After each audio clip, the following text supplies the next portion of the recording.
Buenas noches, ¿qué tal? ¿Cómo están? Bienvenidos a Implicados. En el programa de hoy, en la primera parte, vamos a hablar con motivo de la marcha que organiza el Movimiento Cultural Cristiano y el Partido SAIN contra el hambre el 20 de diciembre y también a la luz de los últimos datos de Cáritas, hablaremos de la pobreza en Navarra y en la segunda parte del programa hablaremos de cómo viven los ancianos en residencias la Navidad y también de la soledad que afecta a muchos mayores. Les invito a quedarse con nosotros durante la siguiente hora. Comienza Implicados.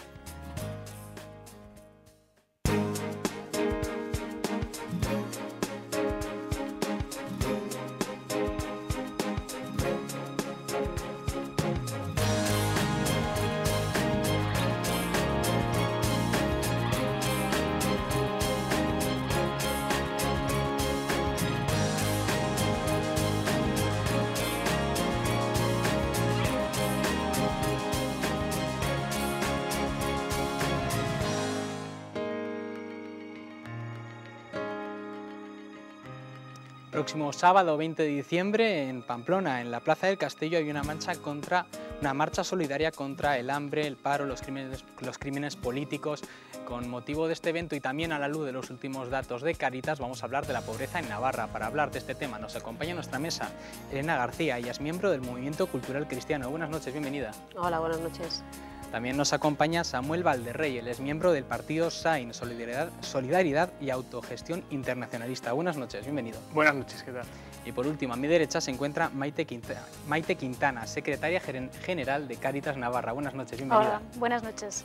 Maite, vamos a hablar de la pobreza en Navarra. Hace unas semanas disteis los últimos datos entre los datos, 95.000 navarros están en riesgo de pobreza en Navarra, entre otros datos. ¿Cómo es esta pobreza que tenemos en nuestra comunidad? Tenemos 95.000 personas en situación de riesgo de pobreza. Y de estos 95.000 tenemos 20.000 personas que están en pobreza severa.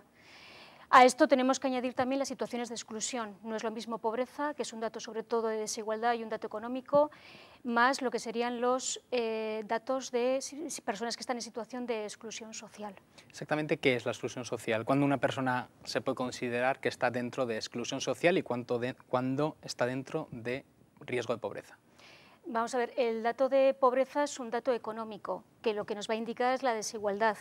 El dato de exclusión, de hecho, nosotros tenemos 35 indicadores de exclusión donde no solamente se tiene en cuenta el dato económico, sino que hay otra serie de datos, Es decir, se suele decir que no solamente el problema es si se tiene o no se tiene, sino también si se está o no se está, o también si se hace o no se hace, es decir, son personas que están en situación también de dependencia, son personas que no cuentan, donde hay un aislamiento social, se tienen en cuenta también los aspectos de conflictividad social, se tienen en cuenta otra serie de aspectos que no solamente es el de renta, el de ingresos, el de empleo, sino que se añaden algunos elementos más. ¿Cuáles son las principales causas que pueden estar detrás de esta pobreza y de esta situación de riesgo de exclusión social? Bueno, evidentemente en este momento yo creo que uno de los principales problemas evidentemente es el empleo.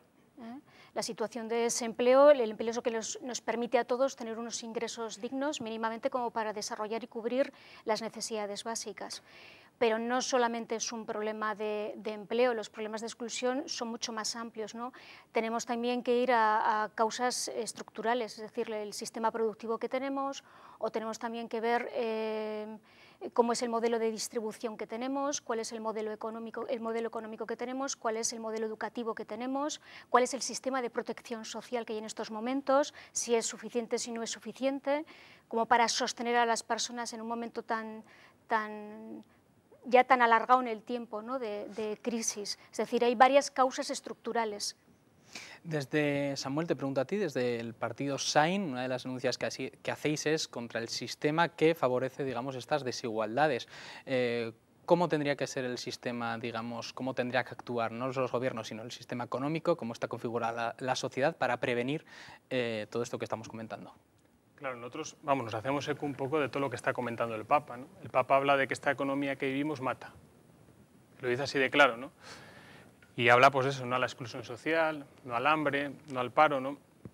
Es decir, que el sistema que tenemos hoy está generando parados en serie, está generando hambrientos. Es decir, es un sistema que de alguna manera no está sirviendo a la persona, ¿no? Está sirviendo para hacer dinero, para lucrarse, pero no para servir a la persona, a la persona, ¿no? Y el otro día el Papa, por ejemplo, decía en la FAO, pues decía, el pobre no quiere limosnas, el pobre lo que quiere es dignidad, ¿no? Necesita dignidad. Y eso es lo que le pedía a la FAO y le pide a los políticos, ¿no? Y nosotros, nuestro programa político va por ahí la línea, es decir, hoy se puede acabar con el hambre en el mundo, se puede acabar con la pobreza si hay voluntad política. O sea, nuestro partido nace por una razón muy sencilla, porque ninguno de los partidos políticos que había en el arco parlamentario ponía entre sus primeros puntos acabar con estas leyes de injusticia. Entonces nos vimos como en la obligación, ¿no? Nosotros es verdad que como cristianos, inspiración cristiana, nos vimos en esa obligación moral de lanzar esta iniciativa, ¿no? Y desde ahí queremos un poco hacer llegar a la sociedad de que es posible cambiar este sistema y creer más en que las cosas pueden cambiar, ¿no?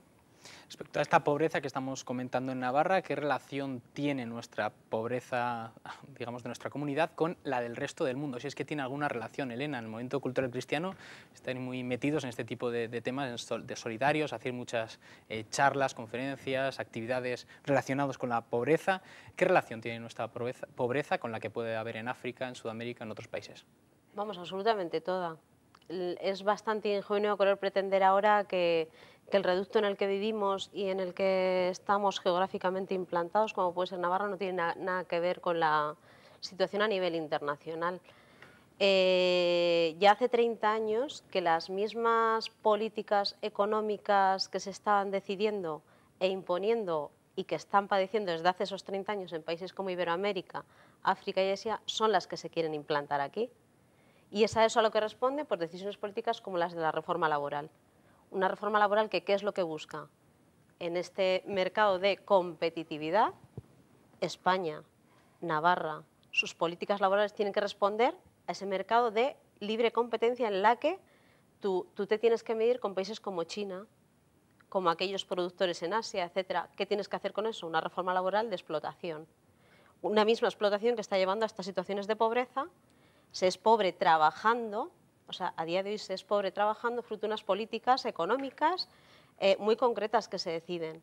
Son exactamente las mismas que ha impuesto el Fondo Monetario Internacional y el Banco Mundial en países donde ya las tiene implantadas desde hace más de 30 años y que aquí ahora estamos empezando a ver que es el mismo modelo que se quiere imponer. Entonces, no podemos ser ingenuos pensando que no tiene nada que ver lo que aquí sucede con la realidad ajena en otros países, ¿no? Que haya 2.500 millones de personas en situación de hambre o 1.600 millones de personas paradas en el mundo o en situación de explotación laboral, está en relación directa con lo que está pasando aquí en Navarra. ¿Realmente hay recursos para acabar con la pobreza? ¿Realmente? Suficientes. O sea, parece que por la crisis, informes, bueno, pues tenemos que aguantarnos, estamos en crisis, hay que apretarse el cinturón, bueno, los ciudadanos tienen que hacer esfuerzos, bueno, un poco... Sí, sí. Al final es que además parece que la responsabilidad se pone en manos de los ciudadanos. No, mire usted, hay informes que ya demuestran que se puede alimentar a más del triple de la población mundial. Hay recursos más que suficientes.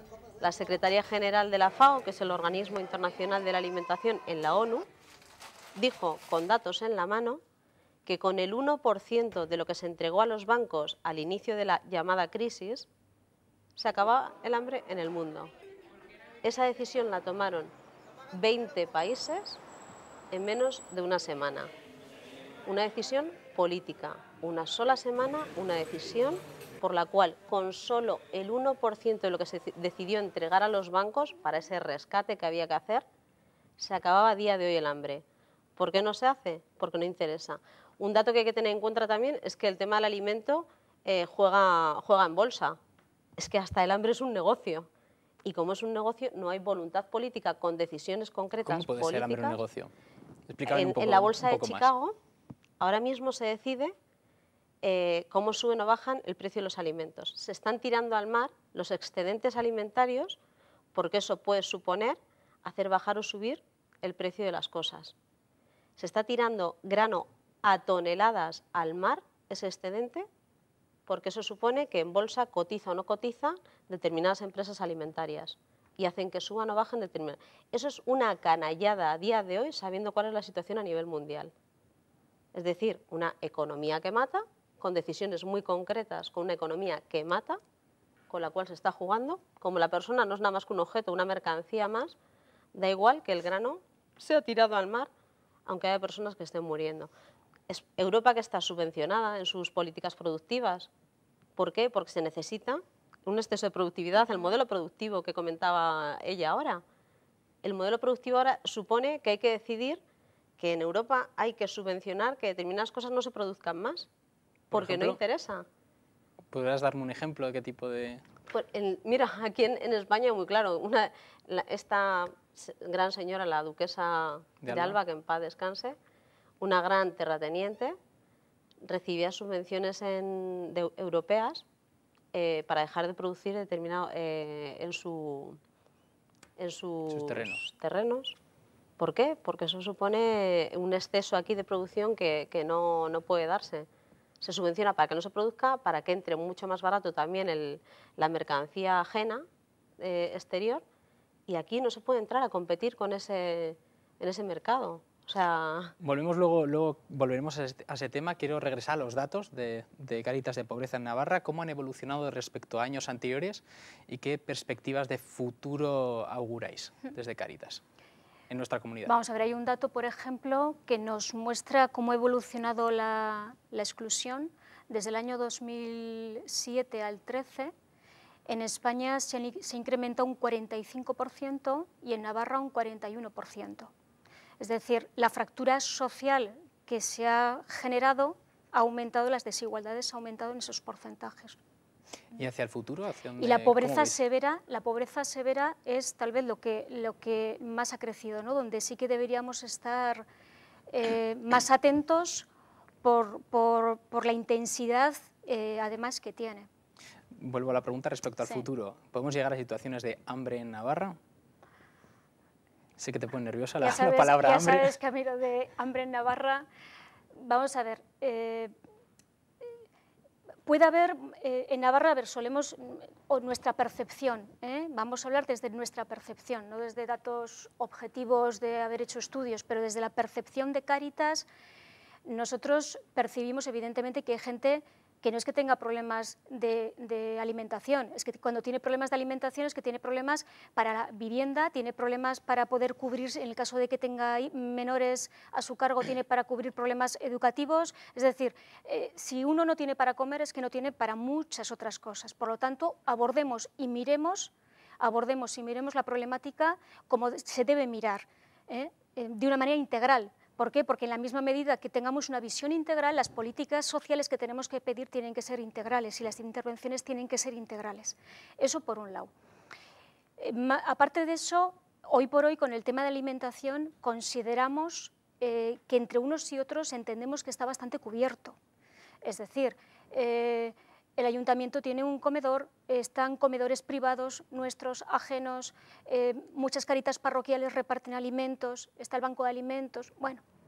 Es decir, de una u otra manera, otra cosa si la famosa cesta de alimentos es equilibrada o no es equilibrada, es nutritivamente adecuada o no es nutritivamente adecuada. Eso ya será otro tema, ¿no? Pero digamos que yo creo que hoy en día, incluso dentro de los ámbitos educativos, se está al loro de si un niño tiene problemas de no alimentación o cosas por el estilo. Es decir, creemos que básicamente hay instancias suficientes, ayudas por parte igualmente de la administración pública para alimentación, con lo cual creemos que esa parte está cubierta. El problema hoy no consideramos que sea el de la alimentación. La vivienda es un problema muchísimo mayor y con unos niveles de coste muchísimo mayores y mucho más difícil de resolver. A la luz de estos datos, ¿hacia dónde caminamos? ¿Cómo verías la sociedad navarra dentro de 2 años, por ejemplo? Bueno, bolitas, si algo no cambia, si no sucede un milagro. A ver, de todas maneras, yo creo que en general la percepción de todos es que desde luego en 2 años las cosas no hay varitas mágicas para solucionarlas. Una de las primeras cuestiones que habrá que hacer, evidentemente, es recuperar y reducir esa tasa de desempleo que tenemos. Eso ya de entrada. Mientras no generemos empleo, poco tenemos que hacer. Y desde luego con las situaciones de mayor pobreza y exclusión hay que hacer intervenciones a otro nivel. Ciertamente con empleo es necesario, pero también decimos desde Cáritas que los problemas de exclusión solo con empleo y con dinero no se soluciona. Esto es verdad que hace falta ayudas económicas, pero solo con tema económico no se soluciona. ¿Cuál sería la solución?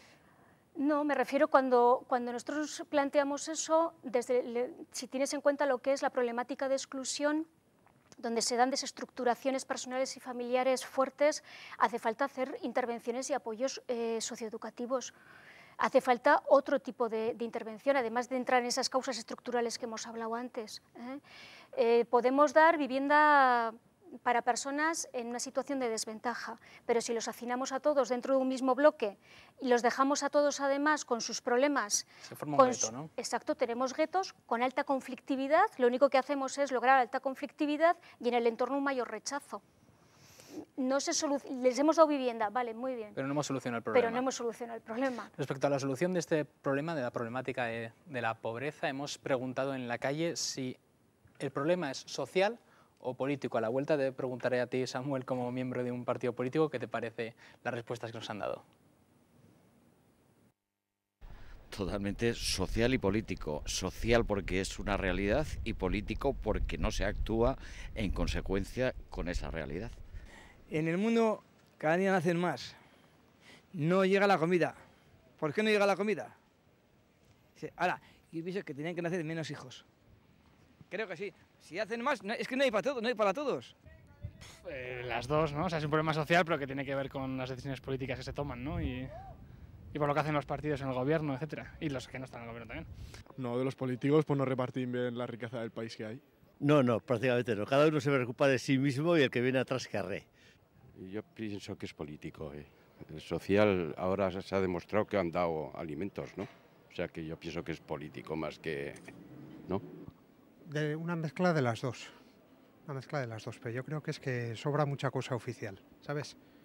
Pero sobran senaos y sobran políticos, pero no de ahora, de hace muchos años lo pienso. Sobra demasiada cosa. ¿Sabes? Porque se da demasiadas vueltas y tanto político y todo el día. Votamos el artículo 25/6, 4. Votamos el que no hace falta tanto lío legal para que la cosa esté un poco organizada, pienso yo.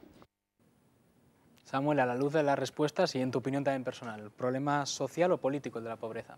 Sí, yo creo que todas las respuestas van encaminadas un poco a ver las dos partes. Tendemos mucho a echar la culpa a los políticos. Claro, pero tiene dos partes. Hombre, yo sí que veo que hay que es una realidad social, evidentemente, porque cada vez nos toca más de cerca, ¿no? El tema de la pobreza, pues quien no conoce ya, cercanos, amigos, padres de nuestros hijos, que cada vez les toca más de alguna manera la pobreza, o no llegar a fin de mes, o no poder pagar una factura de la luz, o del gas. Es decir, que es una cosa que hace unos años quizá no la teníamos tan cerca, pero ahora vemos a la gente coger comida en los contenedores. Bueno, es decir, que es una realidad social que cada vez nos toca más de cerca, ¿no? Eso yo creo que a nadie nos pasa desapercibidos. Pero vamos, yo creo que donde insistía algún ciudadano, ¿no? Yo creo que fundamentalmente es un tema político, por lo que estábamos comentando antes aquí en el debate, ¿no? Es decir, es una realidad que si la política es servir al bien común, pues es un problema que tenemos ahora entre manos, que es decir, gran parte de nuestra sociedad, del mundo y a nivel social en nuestro país, pues bueno, pues hay paro, hay necesidades, tal. Entonces es una cosa que los políticos deberían de responder a eso. No es casualidad, por ejemplo, que las encuestas que salgan, que el primer problema que detectan los ciudadanos es el paro y el segundo o el tercero, ya no sé en qué calibre estaba la crisis y el tema político, ¿no? Es decir, el tema de los partidos políticos. ¿Por qué? Porque al final, de alguna manera, yo creo que todos estamos esperando que desde la política se solucionen o se den respuestas a la realidad que viven los ciudadanos, que para eso es la política, para eso pretendemos que sea, ¿no? Pero claro, hoy no es el día que no tengamos noticias de corrupción y cosas así, entonces la gente está un poco ya asqueada con esto, ¿no? Entonces, bueno, pues ahí tenemos que ver qué medidas tomamos para que eso sea una realidad y que realmente la política sea para eso y no para corromperme, no para beneficiar a la banca, no para beneficiar a las grandes multinacionales, sino pensar en la gente, ¿no? Como antes comentaba, que están insistiendo pues, desde instancias como el Papa, por ejemplo, y otra gente, ¿no? Quiero volver al tema de las soluciones. Maite, comentabas que la principal podría ser crear empleo, o es la de crear empleo. Evidentemente, empleo necesitamos. Pero Elena comentaba que el empleo que se está creando tampoco ayuda a solucionar. Hombre, digamos, evidentemente que cuando hablamos de empleo todos hablamos con unos estándares mínimos de empleo de calidad, ¿no? Ciertamente. Es decir, lo que ya he comentado antes, uno de los datos que también salía era cómo hoy en día tenemos gente que puede estar en pobreza o en exclusión teniendo trabajo. Si ese trabajo es precario, si ese trabajo da unos ingresos evidentemente muy pequeños que no permite con eso el poder cubrir las necesidades básicas, ciertamente es la situación que se está dando a día de hoy. Cuando hablamos de que una de las soluciones es crear empleo, ciertamente es un empleo digno. Para ello hace falta, digamos, que haya un crecimiento económico en el país. Hace falta que haya un crecimiento económico, ciertamente. El pero cuidado con el crecimiento económico. Eso iba a preguntar. Es decir, crecimiento económico no necesariamente se corresponde con mayor integración social. Es que volvemos continuamente a una visión en que no solamente lo económico es lo determinante. Es que hay como una idea generalizada, digamos, de que los instrumentos del Estado cada vez pintan menos, que pinta el crecimiento económico será lo que nos salve de, digamos, estas situaciones de desigualdad. No necesariamente. Ya antes de comenzar la crisis, en el anterior informe FOESA, se ponía de manifiesto la vulnerabilidad y la fragilidad de muchas de nuestras estructuras, que después se ha visto cómo han caído con la crisis, ¿no? La vulnerabilidad ya se daba, había una fragilización de ciertos aspectos. El crecimiento económico, digo que no siempre va parejo de una integración social, porque de hecho en el avance que hicimos en el estudio salían algunos resultados curiosos, ¿no? Podíamos tener comunidades autónomas como puede ser Navarra, que teóricamente tiene un crecimiento, un PIB mayor que otras comunidades autónomas, en que podemos tener integraciones menores, por ejemplo, que otras comunidades como Castilla y León, que puede tener niveles de integración mejores, aunque su desarrollo económico es menor que el nuestro. Respecto al papel de los gobiernos para paliar la crisis desde la política, hemos querido también salir a la calle y preguntar respecto a la oferta. Digamos, aquí hace poco salió que va a haber para los parados de larga duración otra vez una ayuda de 400 euros, va a volver la ayuda de 400 euros para los parados de larga duración, y hemos querido preguntar realmente si una persona, una familia puede vivir con esta ayuda, y a vosotros os preguntaré a la vuelta si es una solución eficaz. Estas son las respuestas que nos hemos encontrado. No, porque milagros a Lourdes. Se puede vivir con los sueldos medios de ciertos políticos, eso sí, que son los que tienen en la mano la posibilidad de solucionar el problema. Bueno, para algunas personas bien, para otras no. Hombre, si no tienes que pagar alquiler y esas cosas, entiendo que para comer y luz sí, pero si tienes que pagar alquiler o llevar a los hijos al cole o lo que sea, me parece que no da. Eso no es nada. Si hay que pagar lo que tienen que pagar, no tienen para vivir. O sea, eso, pagas la luz, el agua o el gas o lo que tengas que pagar, o comes. Según qué familia que sea, pero pienso que no, tiene que estar a régimen y muy estricto y ser muy pocos para poder comer con 400 euros, más los gastos que haya, claro. Bueno, con poco más vivo yo, ¿eh? Después de cotizados 46 años, o sea que los autónomos lo tienen jodido. O sea que si yo vivo lo justo. Con 400 euros, ¿cómo va a vivir una familia? Si sales con 50 euros del portal y te da miedo ir al mercado. Eso es imposible, ¿eh? Claro.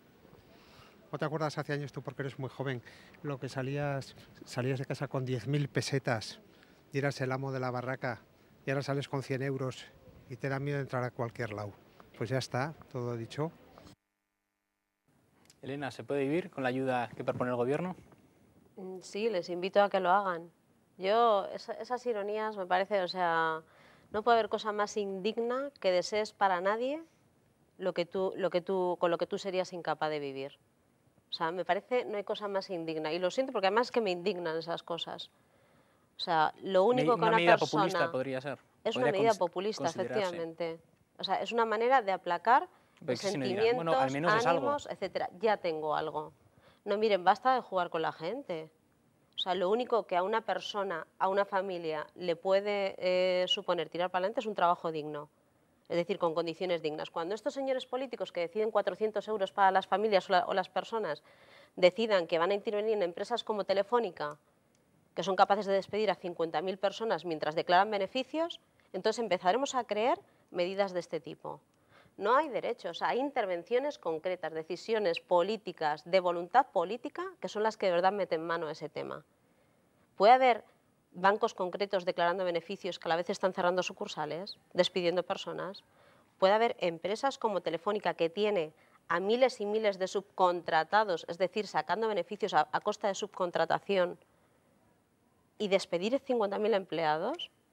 O sea, es indigno que se plantee ni una sola medida de ese tipo, bochornosa, y yo invito a cualquiera de esos políticos que deciden esas cosas a que se decidan a vivir así. Quizás los políticos no puedan decidir ello. Quiero decir, realmente cuenta para algo, y vuelvo al tema político, que votemos a alguien. Yo es que creo que votemos a quien votemos, quien gobierna este país es el mercado, es ese ente que está por encima de nosotros, igual que votes a nosotros. No, aquí, por ejemplo, digo comentar, porque aquí es que de todas estas cosas que están saliendo, tenemos la revista hasta que colaboramos, Autogestión, colaboramos a difundirla, y aparecen cosas de este tipo, por ejemplo, un artículo, no hay tal recuperación económica, esto que estábamos comentando algo, ¿no? Pues de cómo destruyéndose empleos de jornada completa, aunque se creen a media jornada, pues sigues destruyendo empleos, ¿no? Es decir, que al final a veces medidas políticas, ¿por qué llegas también a los 400 euros ahora? Oye, tenemos a la vista el próximo año unas elecciones. Señores, se empiezan a asfaltar las calles, ¿qué pasa? Es decir, que al final nos cogen un poco por ahí y también hay que hacer propaganda política y dar a conocer que estamos haciendo algo, pero no hay esa recuperación. ¿Es necesario la política? Sí. El problema es que nos están metiendo, de alguna manera, con estas actuaciones políticas, esta corrupción, de que la política ahí se va solamente a chupar. Claro, es que es la imagen que nos están dando, ¿no? Esta imagen de que la política es ir a... El que llega político, hoy en día creo yo que no tiene mucha capacidad de decisión y de decisión sobre esto. Claro, al final tiene que responder ante Europa, ante el dinero, ante Claro, tienes que responder ante la banca también, por ejemplo. Que nosotros decimos en muchos casos, hemos dicho que aquí los que dirigen los países. Gobiernan los banqueros, entre ellos el ya fallecido Botín, pero bueno, sigue ahí su banco, ¿no? Pues, es decir, que realmente gobierna. De hecho, hay un artículo también en esta revista muy interesante hablando de un poco del poder de Botín sobre todo los gobiernos aquí en nuestro país, ¿no? Es verdad que tiene un poco las manos atadas, bastante atadas, pero el político tiene en su mano poder proponer leyes, poder proponer actuaciones. O sea, por ejemplo, nosotros hablamos de una propuesta muy clara, que es decir, que el político, cuando llegue a ser político, viva con el salario mínimo interprofesional. Es decir, ustedes, políticos, están manifestando para toda la sociedad que vivan con el salario mínimo interprofesional, que anda por los 600 y vivan ustedes con eso. Es decir, si ustedes están proponiendo para su ciudad, para los ciudadanos con los que usted dice servir, pues viva usted con eso y empecemos a tomar medidas, ¿no? Es decir, ha habido en la historia políticos que han querido estar con el pueblo, que han querido servir al pueblo y han hecho pues, medidas de ese tipo y de otro tipo, ¿no? Es decir, intentando servir más a la gente más que a los intereses de grandes multinacionales y demás. Y para eso, claro, supone enfrentarte. O sea, lo normal es que si tú tomas decisiones de tipo, pues rápidamente te intenten apartar, de alguna manera secundar. Entonces, bueno, pues eso está ahí. Te boicoteen los poderes, poderes fácticos. Pero no por eso que nos quiten la iniciativa de la sociedad. Es decir, nosotros nacemos de abajo y que la sociedad protagonice y que se implique en la política desde la solidaridad y desde querer cambiar esta realidad, ¿no? Para ir finalizando, cuéntanos también, Elena, Samuel, la marcha del 20 de diciembre contra el hambre. Sí, esta es una iniciativa sobre todo que viene haciendo el movimiento cultural cristiano, que bueno, el SAIN pues, se ha unido a esta iniciativa, que solemos hacer siempre en Navidades. Por estas fechas aparecen carteles de estos por aquí, por Pamplona, y este año ya será la 15ª marcha solidaria contra las causas del hambre, del paro, de la esclavitud infantil, ¿no? Entonces, bueno, sobre todo es una salida a la calle a denunciar pues, estas injusticias, de que es posible cambiar esa sociedad, de que hoy en día se puede acabar con el hambre, se puede acabar con la pobreza, es decir, que hay alimentos. Hace unos años quizá pues era inevitable, ¿no? Las hambrunas, las pobrezas, pero hoy en día se puede acabar, ¿no? Entonces, exigir políticamente que eso se puede acabar y hacer una denuncia moral. Entonces, invitar a toda la persona de buena voluntad, a cualquier ideología, cualquier persona de cualquier sensibilidad, pero que ese día salgamos a la calle a denunciar, a también tener un rato pues, de reflexionar, de escuchar, es decir, la marcha es en silencio, porque muchas veces estas realidades están silenciadas, como decíamos, está oculta a veces estas realidades o no tienen voz, ¿no? No tienen voz los últimos, ¿no? Entonces vamos caminando en silencio y vamos denunciando pues, con pancartas, mensajes de solidaridad, mensajes de datos de lo que está pasando en Navarra, de lo que está pasando en España, de lo que está pasando a nivel internacional. Entonces, bueno, pues invitar a todas las personas que quieran a la Plaza participar. del Castillo, Sí, sábado 20, Plaza del Castillo a las 12:30 de la mañana. Eso exacto. a todo el mundo que quiera. También está el Movimiento Cultural Cristiano. Ya para finalizar, cuéntame de la Casa de Cultura y Solidaridad, que sé que habéis inaugurado recientemente. Bueno, ¿qué actividades tenéis organizadas? ¿Con qué fines se crea? También para aquellas personas que estén interesadas en estos temas, que quieran acudir a vuestras charlas, a vuestras actividades. Pues sí, nada, inauguramos ahora en inicios de octubre, entre el 3 y el 4 de octubre, porque tuvimos diferentes actividades en la calle Sangüesa, frente al número 33. Pues hay un espacio en el que puedan tener cabida esos momentos de diálogo sobre las diferentes realidades económicas, sociales, culturales, donde podamos juntarnos. Mira, en concreto para estas fechas vamos a juntarnos ahí a preparar esta marcha. Ahí invitamos a que vaya todo el que quiera ir, todo el que quiera acercarse a colaborar, a preparar las carteladas que se van a hacer, a preparar los bocadillos no los de comida, que será la bocatada que otros, sino unos carteles en los que pongamos mensajes concretos, ¿no?, de denuncia y de anuncio, en el sentido de decir, esta es una realidad provocada por esto, y frente a eso, estas son las posibilidades de... Estaremos allí en esa Casa de Cultura, invitamos a que el que quiera pues pase por allí los lunes o los jueves entre las 5:30 y las 7.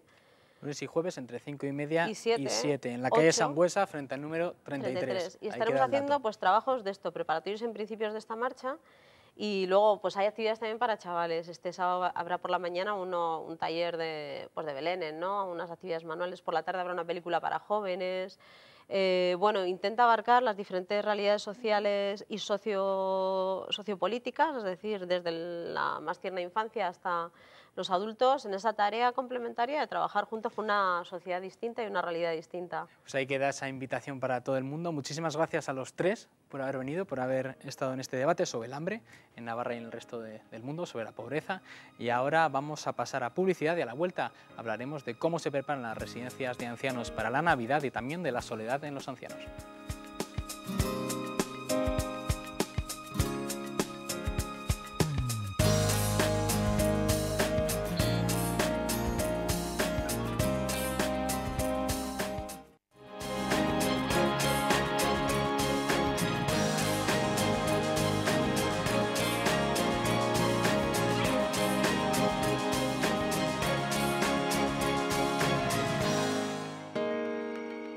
Regresamos y vamos a hablar ahora de cómo vivirán muchos mayores estas Navidades en residencias, y también del tema de la soledad de los mayores en nuestro país, del aumento de personas mayores que se encuentran en situación de soledad. Para hablar de este tema nos acompaña Irache Ojere, ella es subdirectora de Servicios para la Dependencia del Gobierno de Navarra. Buenas noches, bienvenida. Buenas noches, encantada de estar aquí con vosotros. El placer es nuestro siempre teneros a vosotros. También nos acompaña María Loperena, directora de AMA, de la residencia AMA Mutilva. Buenas noches, bienvenida. Buenas noches, encantada. A mi derecha se encuentra David Cabrero, él es director de la residencia San Jerónimo de Estella. Buenas noches, bienvenido. Hola, buenas noches, encantado de estar aquí. Y por último, a mi izquierda se encuentra Maite Escostegui, ella es directora de la residencia Santo Domingo de Estella. Buenas noches. Hola Alex, buenas noches.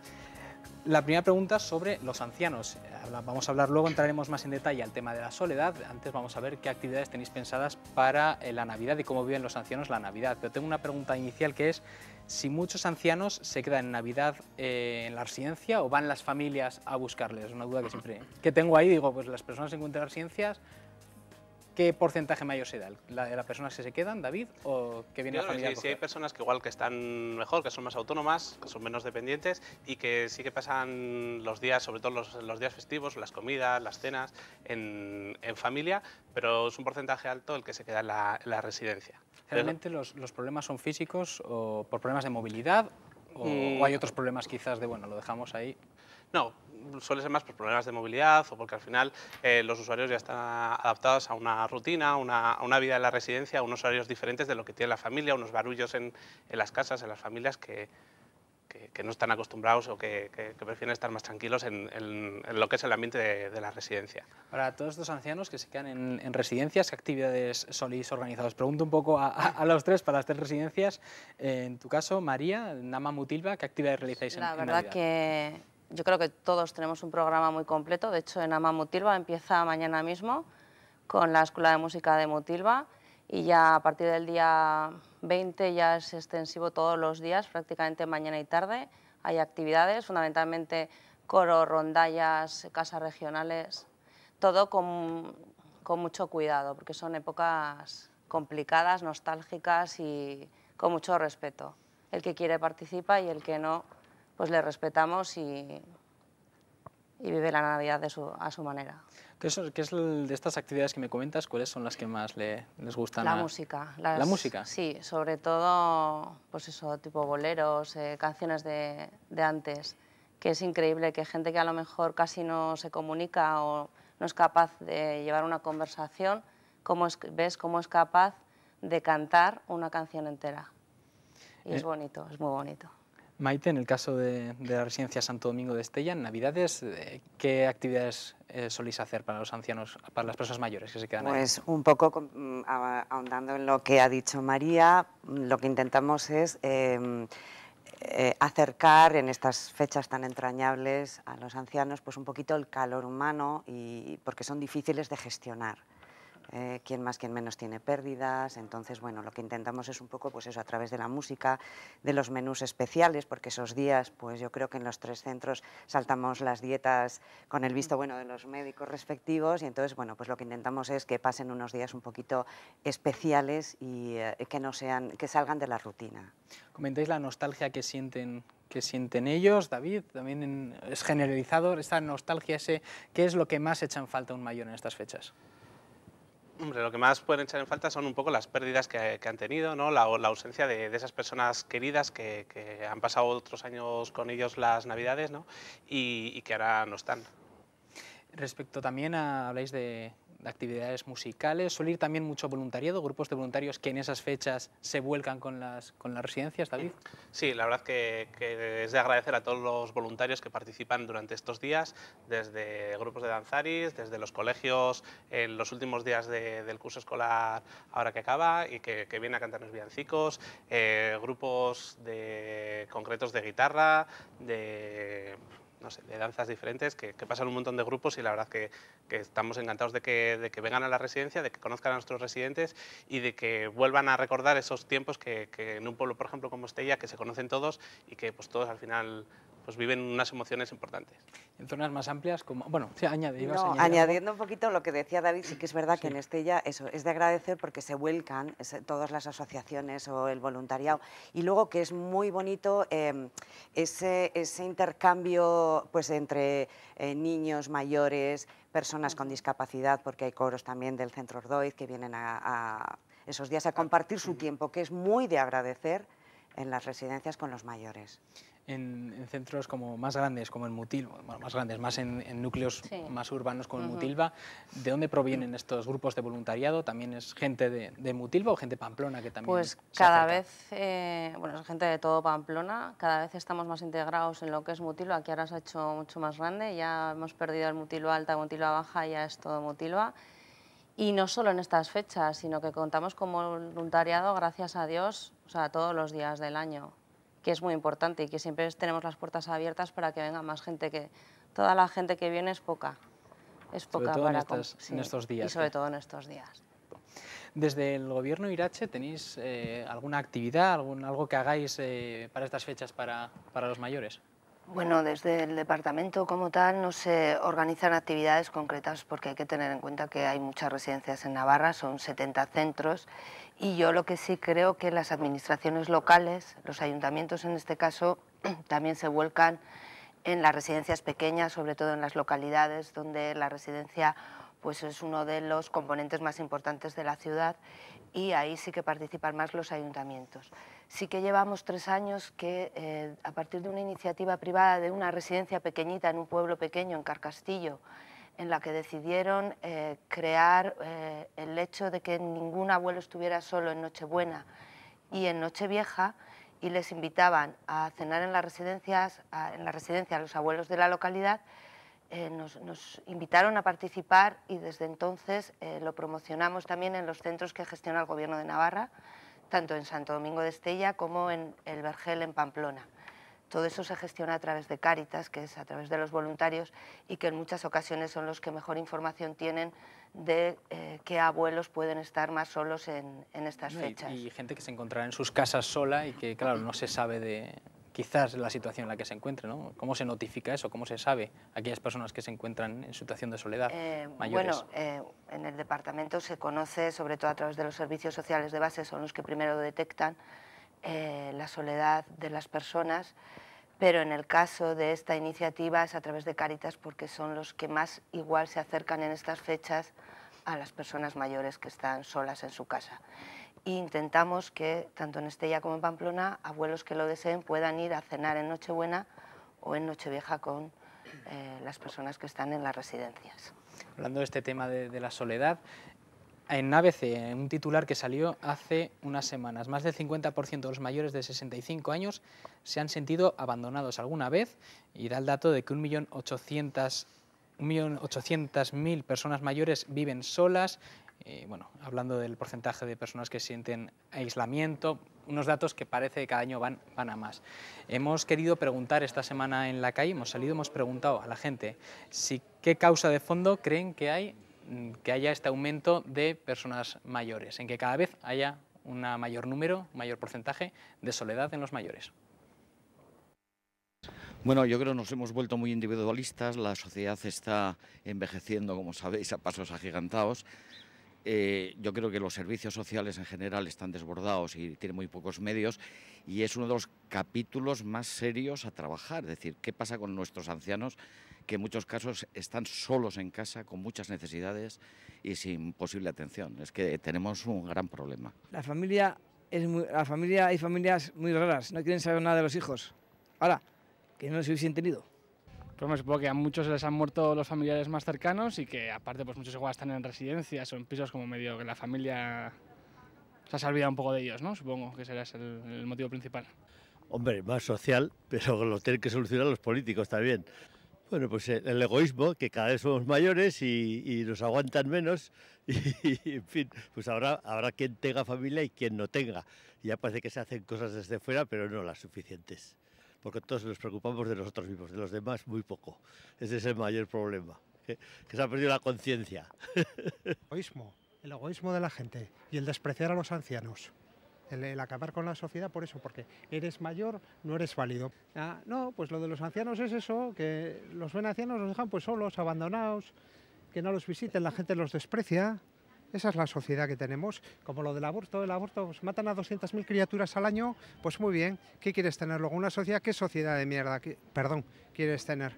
Eliminar a las criaturas y a los ancianos, y que todos tengan 25, sean muy guapos y aporten y gasten y consuman. Venga, a consumir. ¿Qué es lo que mola?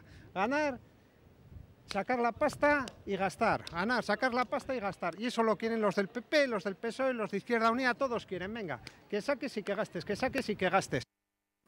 Maite, ¿es el egoísmo de las personas, como la mayoría de personas comentan, la causa de fondo de este aumento de la soledad? Yo creo que la imagen que se ha dado por muchas de estas respuestas es un poco negativa, no creo que responda a la realidad. Sí que es verdad que vivimos en una sociedad bastante individualista, que se ha perdido un poco aquello de el poder de la veteranía y los conocimientos de las personas mayores, pues los grupos antes los tenían más en cuenta. Hoy día pues quizás no, pero es producto de la sociedad en la que vivimos. Pero ese individualismo también es visto como un egoísmo, como voy a lo mío.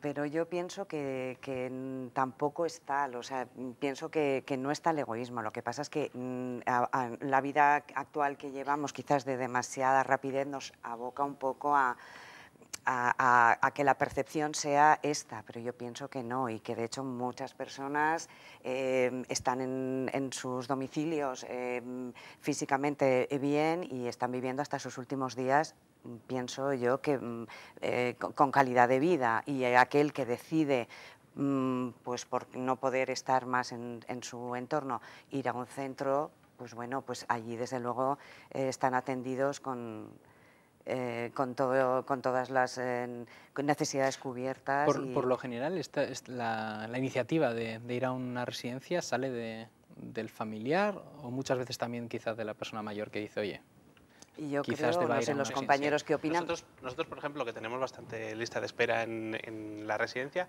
sí que tenemos un porcentaje muy alto, casi igual estaría hablando de un 80%, un 90%, de personas que se han venido a inscribir ellos.